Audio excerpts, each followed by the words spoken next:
Ada kisah yang lain Bapak Ibu sekalian, seorang budak dinukil juga,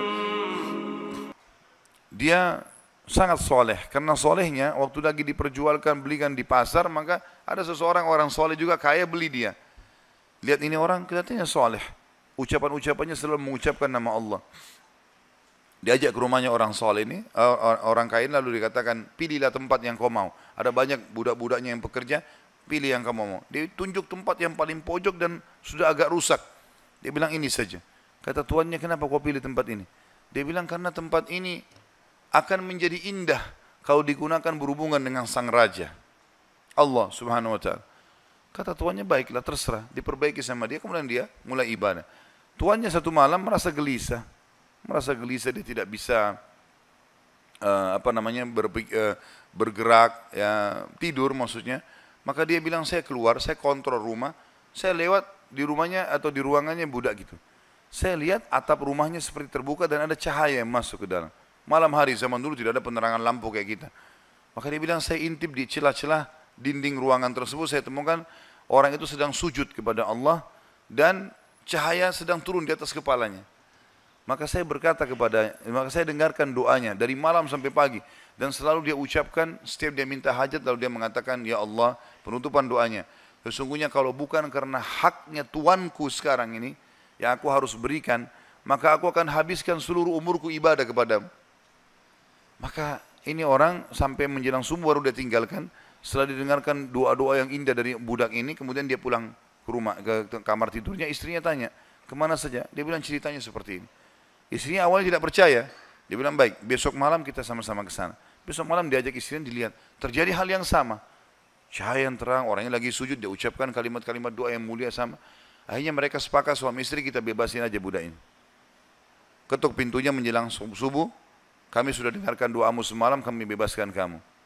Maka dia tiba-tiba mengangkat kepalanya ke langit mengatakan, ya Allah, kalau seandainya setelah ibadahku yang aku kerjakan kepadamu ini mengganggu hubunganku denganmu, matikanlah aku. Tiba-tiba meninggal orang itu. Tiba-tiba meninggal.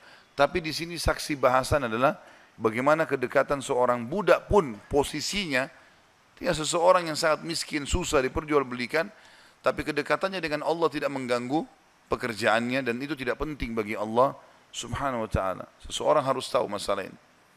Kisah yang lain disebutkan, ada seseorang miskin, punya anak sekian, beberapa orang. Ini kisah-kisah salafus saleh dulu. Dia pas mau makan sama istri sama anak-anaknya, ada 4-5 orang anak, mau makan sama-sama, dan cuma ada sedikit makanan, tiba-tiba ada yang ketuk pintu, orang miskin.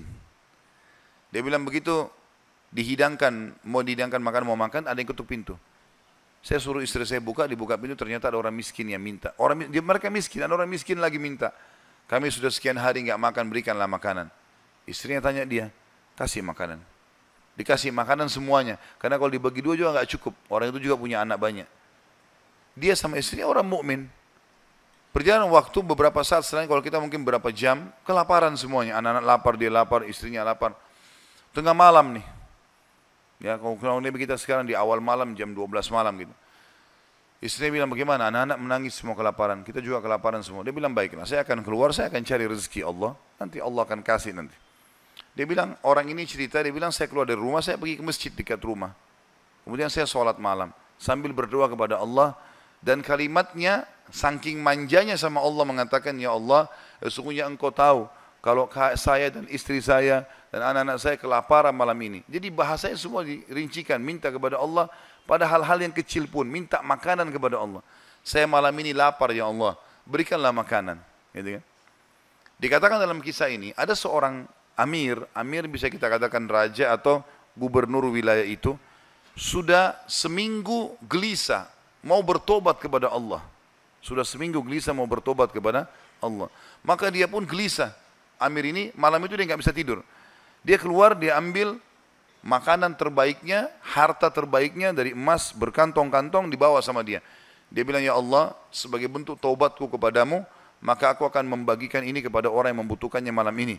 Dan aku tidak akan memegang tali kekangan kuda ini, aku akan biarkan dia menuju ke arah yang manapun kau pandu.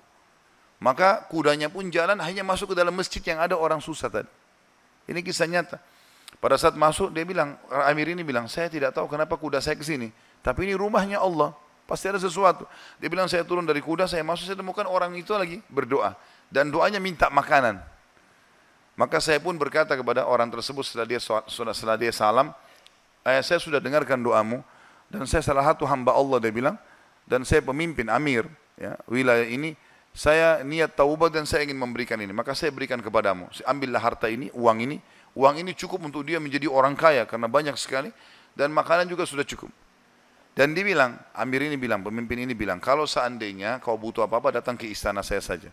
Jawaban orang itu di depan raja tadi, pemimpin wilayah ini, dia bilang, kalaupun saya butuh, saya tidak akan datang kepada anda, tapi saya akan datang kepada Tuhan anda dan Tuhan saya Allah yang telah membuat anda datang malam ini membawakan makanan. Coba kita bayangkan kalau kita di posisi orang ini, teman-teman sekalian. Kalau misalnya kita lagi punya hajat, kemudian ada satu orang yang kaya datang kepada kita, kemudian dia menawarkan kepada kita solusi, misalnya kita terlilit utang, atau misalnya kita mau bayar rumah sakit atau apa saja, lalu datang orang mengatakan, baiklah saya akan bayarkan. Mungkin pikiran kita pendek sampai di situ. Kita akan mengatakan baiklah, apalagi dia bilang pokoknya butuh apa saja datang ke saya, ini nomor telepon saya. Saya yakin kita akan lupakan Allah. Kita akan ke orang itu. Ambil pelajaran dari orang soleh ini. Di depan orang itu dia mengatakan, saya tidak akan datang kepada anda, tapi saya akan datang kepada Allah, Tuhan anda dan Tuhan saya yang telah membuat anda datang membawa makanan malam ini. Jadi justru kalau sudah dapat solusi, jangan malah jauh dari Allah ini. Malah harusnya jadi lebih dekat kepada Allah SWT. Allah mudahkan seorang dokter, resepnya bisa membuat kita sembuh, bukan karena resep dan dokter itu, tapi karena Allah SWT yang ingin itu. Jadi, harusnya kita jadikan sebagai momen untuk lebih dekat lagi kepada Allah. Dan kita mengatakan, ya Allah, sebagaimana engkau mudahkan dokter ini menjadi penyebab aku sembuh, maka mudahkanlah setiap kali aku mengalami sakit misalnya, maka kesembuhan datang dari sisimu, bukan lagi dari dokter atau dari obat itu.